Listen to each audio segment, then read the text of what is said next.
My name is Sam, and welcome to my channel, formula-woodward. I'm going to be looking at taking a swing at predicting the outcome of the 2025 F1 World Championship. It's going to be wrong, of course it is, but it's going to be fun. So let's see what we have in store for this season.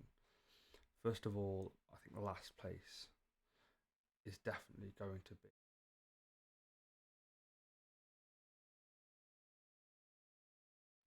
Gabriel Bortoleto.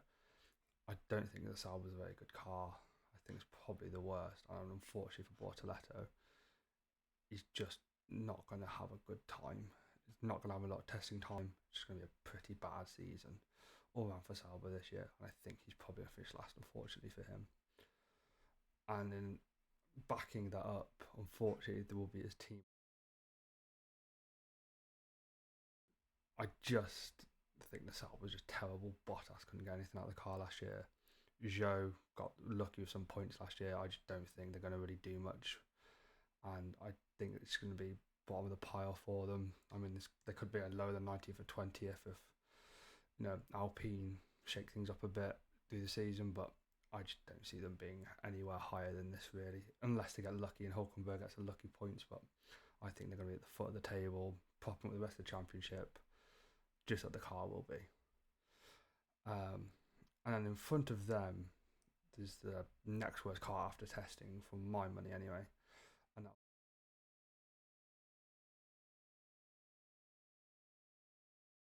Lance Stroll. I think that he's not cut out really. He shouldn't have been in F1 this year. He shouldn't really have been in last year, to be honest. I think he's a good, not great driver. I don't think he's anywhere near what's needed. I think if you got Newey coming in and Alonso still there, I don't really see why he's still there. He wasn't great last year. He's not been great for a couple of years now. Way too many accidents, way too many collisions, and I just don't think he's going to do anything this year, especially with the car as bad it is. Aston Martin are going to be prioritising development this season, and I think it's just going to be a write-off.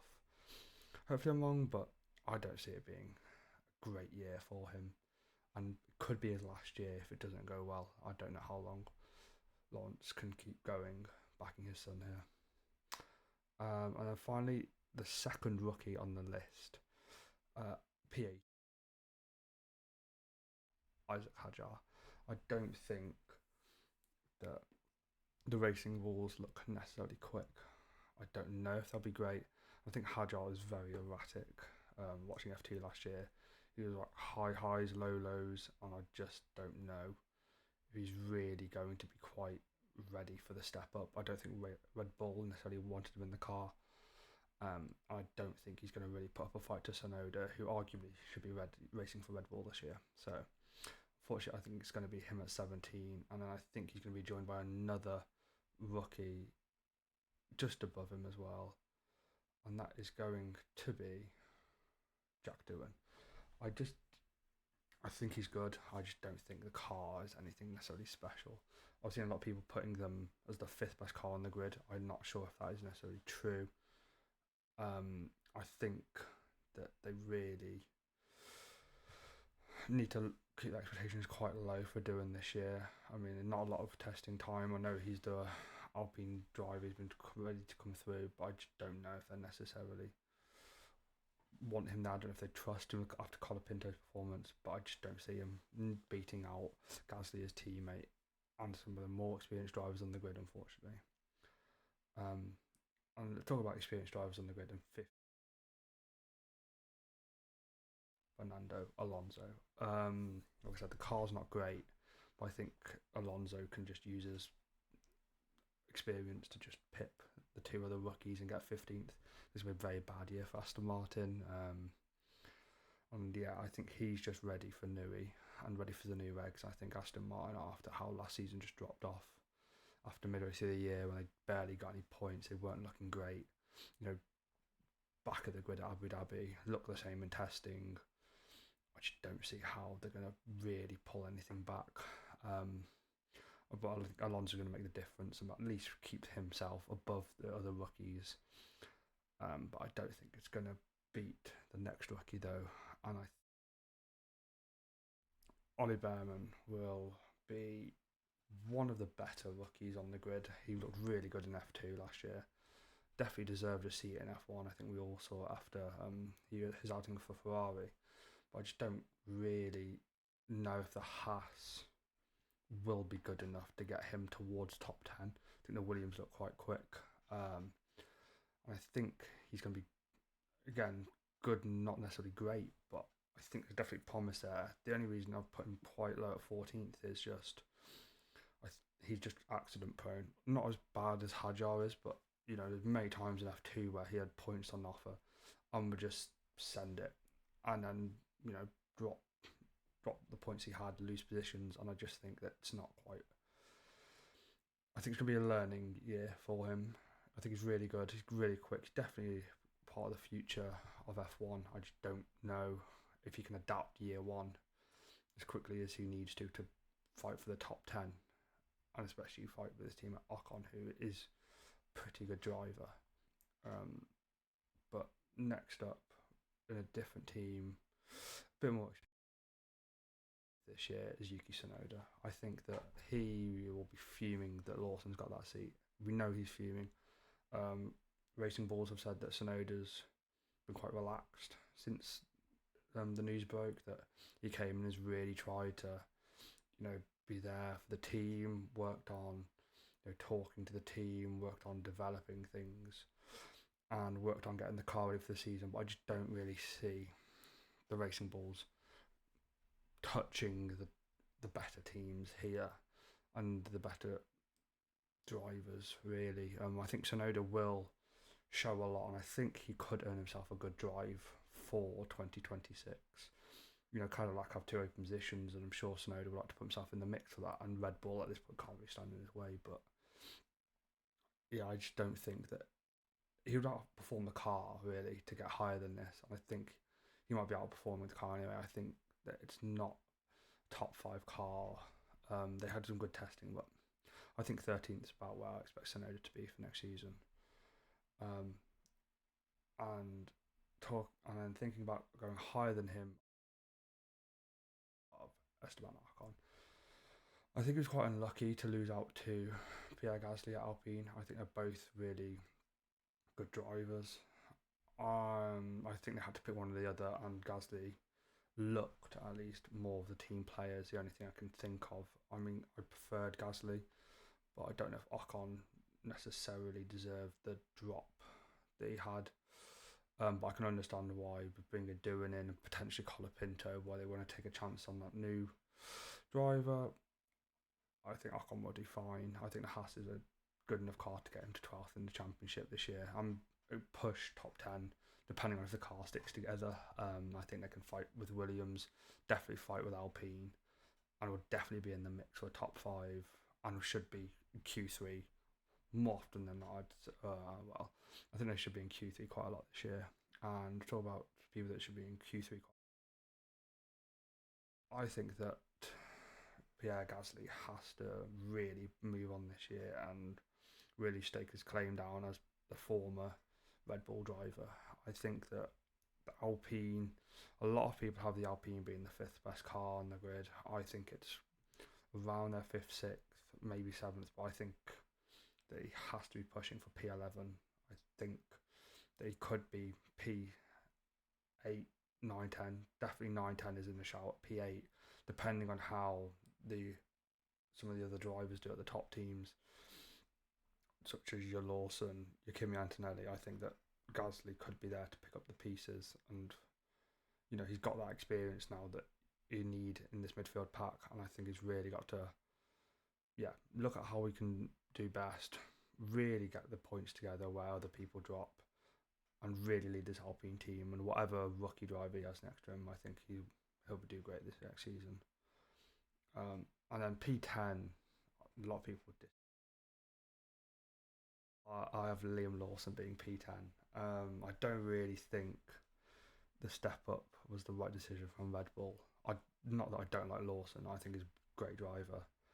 I don't think the Red Bull looks great. On day 3 of testing, of course, it looks a lot better, but I don't think they look great. And I think that they put Lawson in there, and I'm just not sure how it will do. I think it's a real sink or swim. Like Albon had, Gasly had. the other drivers that have come through and had a 1 year stint in Red Bull, I think he's going to have to really hit the ground running. And Red Bull, Sonoda's still there. That he is just in the background watching. He, if Lawson's not performing, and Verstappen's in the shout of the championship, and Red Bull can be in the shout of the constructors championship, I think they might move to Sonoda. So I think Lawson has to do well. I just don't really see it happening, unfortunately for him. Again, it's going to be a big shocker, but the Red Bull's third, arguably fourth quickest car looking at the moment, maybe after Spain and the changes to the flexi wings, but I don't really know. So yeah, I've gone with Lawson P10, and that means he's behind one to be Carlos Sainz in P9. I think Albon and Sainz are the two closest match drivers, and I might as well skip to it. Say that Albon is going to be P8. I think they're both very closely matched. I think they're both good drivers, really good drivers. I don't know if there's a lot to mix between them, to be honest. I think the Williams looked quick. To me, it's the fifth best car in testing. They looked good towards the end of last year. James Vowles has the team running quite well now. They know what they're doing. They're not as inexperienced as they were. I think they kind of do really well. I think Albon's just going to pip Sainz. I don't think there's going to be a lot in it. I really want Albon to get a podium, maybe even a win this year. If Williams are doing well and the other teams don't do the best, I mean, it depends how they look for 2026, but I think Albon could do really well. I think Sainz is going to be right there with him. I don't think there's going to be much to debate between the two of them. They're both really good. I mean, Sainz was just as good as Leclerc for my money last year. So I think Williams, great partnership, 8th and 9th. For me, should be pushing Q3 every week. At least one of them, should be two of them. And yeah, like Gasly, I said about Gasly picking up the pieces. They have to. They need the points. They need to do well and sort of give back to the people there that put the faith in the last couple of years. And then above them, I have the young rookie that that's Kimi Antonelli. He looked good. I wouldn't necessarily say he looked as good as Behrman in F2 last year, but he is younger.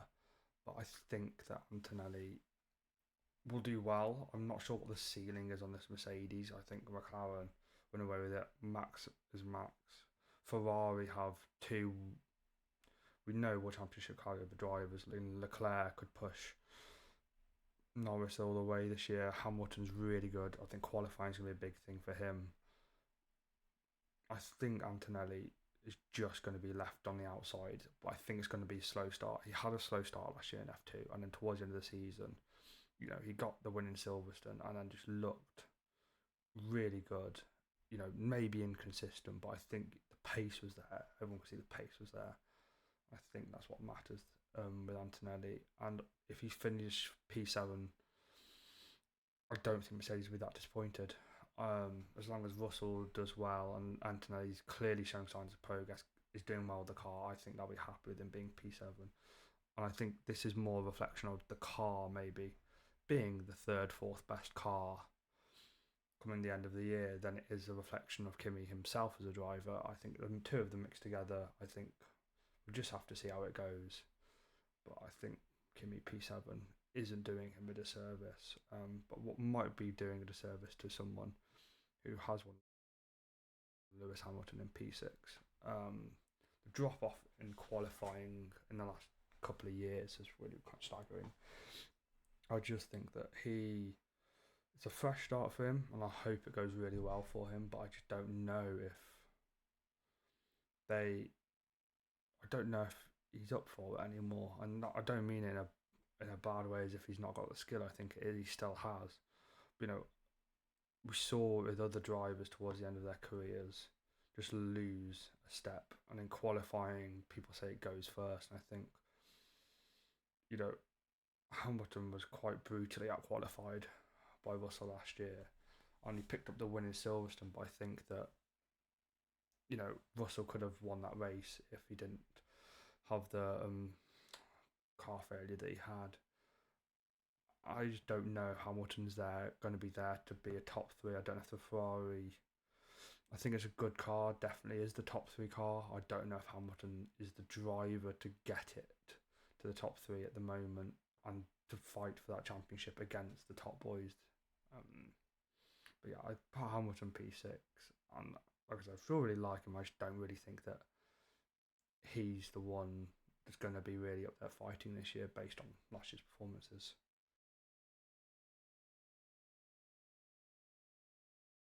With George Russell, I think that again, this is a lot more reflection of the Mercedes and the drivers around them that than it is of George Russell himself. I think he showed last year he was really good, really hit form at times. Mercedes up and down depending on the weather and the climate. I don't know how much they've put towards the non-flexing ideas after Spain when that comes into place. I hope it doesn't affect the car too much for them. But the conditions are just way too much of a factor on that car to make a good estimate that they're gonna be having one of their drivers in the title fight this year. I just can't see it. I don't know how they could do that when we're looking at testing and everyone talking about the weather for the Mercedes as opposed to anything else. So I think Russell being P5 is fair enough to me. I mean, you could argue P4, P3, but it all depends on the Mercedes. Were they sandbagging like they were 5 years ago? I don't know. But I've gone for Russell P5. And in P4, we have the man who swapped positions a couple of times last, and that is Oscar Piastri. I think he's going to do really well. I think the McLaren is a great car. It looked great in testing. I mean, 30 seconds ahead of everyone else on race pace is ridiculous. Especially for a final year of regulations, that is absolutely ridiculous. Will the flexi wings affect them? I doubt it because they already have the best car. They know they have. They're not going to put anything more into the flexi wings. Everything's going to go towards the other wings after Spain. I think they're just going to be ready for it. The hit ground running is whether they can get their bloody strategy on point, really. Poor decisions left and right. Last year at Silverstone, I mean, they dropped the ball for both of their drivers and opened the door for Hamilton to win. I don't know what they're thinking some of the times. I think that it showed a lack of experience with being in the championship fight and having to make these big decisions and big pressure decisions. And, hopefully that's cleared up this year. They need to, hopefully Stella and Brown have solid ideas. They, talk to them, give them confidence and just go for it this year. I think that's the big thing is they've got to go for it. They can't just be conservative and hope and papaya walls. They have to go for it. And I think Piastri is just not as strong as Norris last year. They've got two number one drivers. I think Piastri's a number one driver. I just don't think he's going to be the championship driver. And I think with the amount that they've invested into Norris, that if Norris gets a lead of 40, 50 points, I think they will just push for Norris. They want that drivers' championship, and I think Piastri could be a victim of circumstance to finish P4 more than necessarily being the fourth best driver in the season. I think he'll be in the best car. I just think that he'll lose out to Norris, and the team's really focused on him. He might just be lost in the shuffle. In P3, I've got Max. He's going to overperform the car. I think we all know this. Testing on the end of day 3 shone a bit of better light. I think we saw that he's quicker than Lawson. Lawson looked good, but I think Verstappen was definitely looking better than him. And I think it's going to be Verstappen 110% being better than whatever that car can do. And I think he'll just push it for P3. I think that he'll give it everything 100%. I think Red Bull, if they get halfway through the season, will start to switch to next year.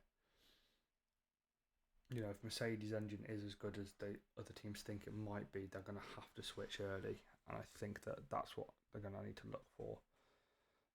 I think that if the Drivers' Championship and the Constructors is gone, which, if I've got Lawson in P10 and Verstappen in P3, you can see the drivers around them. They're not going to be near the Constructors' Championship.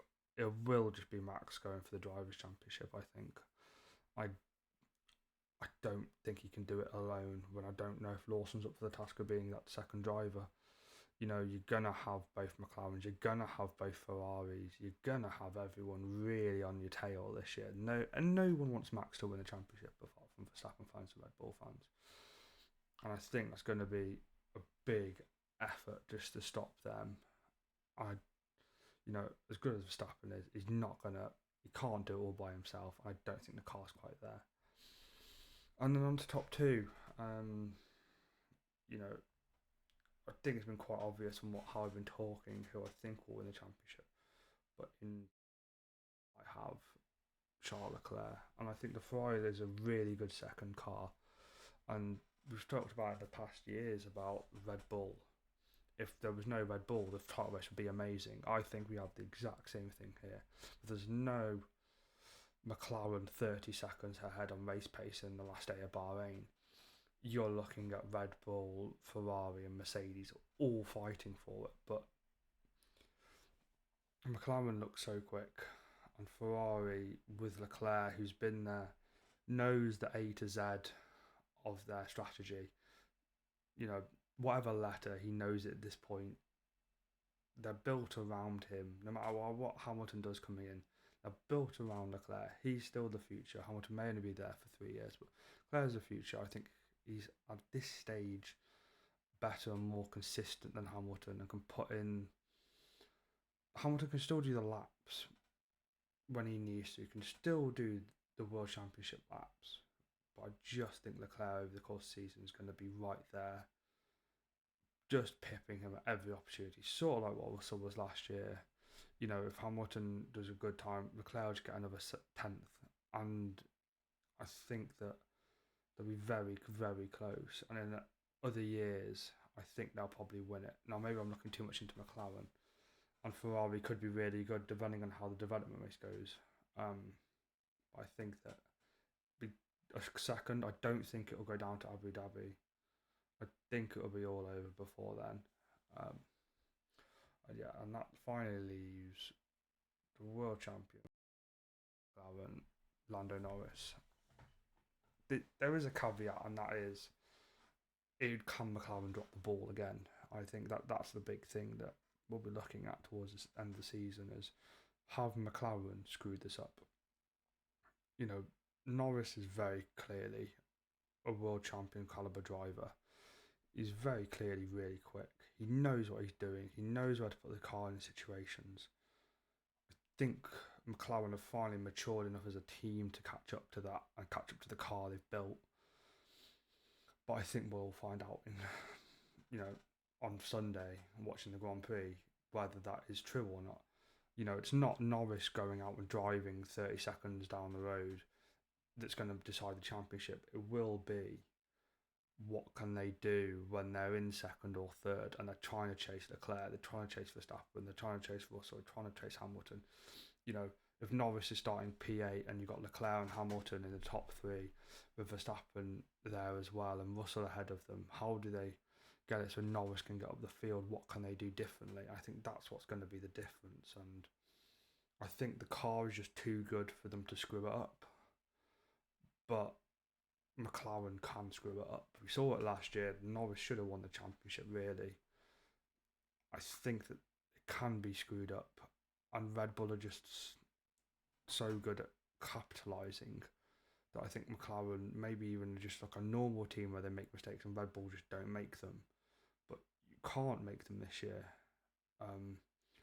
Because Ferrari get their strategies right. Leclerc is 100% in with a shout. I talk them down a lot, but I think Leclerc is right there. Norris has to put his foot down right from the start. I recently watched the Born GP documentary, and winning 6 when he first 7. I think if McLaren have that 30-second gap, Norris has to do that sort of championship pace, or just batter everyone as quick as possible, completely take the air out of the room, and then coast it, knowing you've got the mistakes in your back pocket. Because you know, I put Norris first, and I can't just help shaking the feeling that they're just going to blow it. I don't think they will. I think they'll do fine, but you just can't put that feeling behind me. And yeah, I think the championship's going to be tight. I think it's going to be close. I think Norris should have it wrapped up before Abu Dhabi, but I think it will just be the race before Abu Dhabi. I don't think we'll be looking at this in, September going it's a done deal. I think it will still be, he'll get a win, Leclerc, Verstappen, Piastri, Russell finish. Whoever's chasing him will finish, 5th or 6th. Norris will get a win. I'm like, oh, his championship's over now, but, sort of like what it was last year where Norris is with a chance and then Norris blew it. Verstappen goes on to do really well and the championship's over. I think a similar situation can happen again, and I think that's what everyone's got to look at. But yeah, that's my championship order. Like I said, if I get 5 people in the correct position, I'll be happy. The further down the order I go, the more confident I am. The top, really 10. If I've got Lawson wrong and Lawson ends up being a top 5 driver, it's all screwed up. But yeah, let me know how you think it goes. If you like the video, please like and subscribe. It's a new channel, it's a new video, and yeah, thanks very much for watching. All right.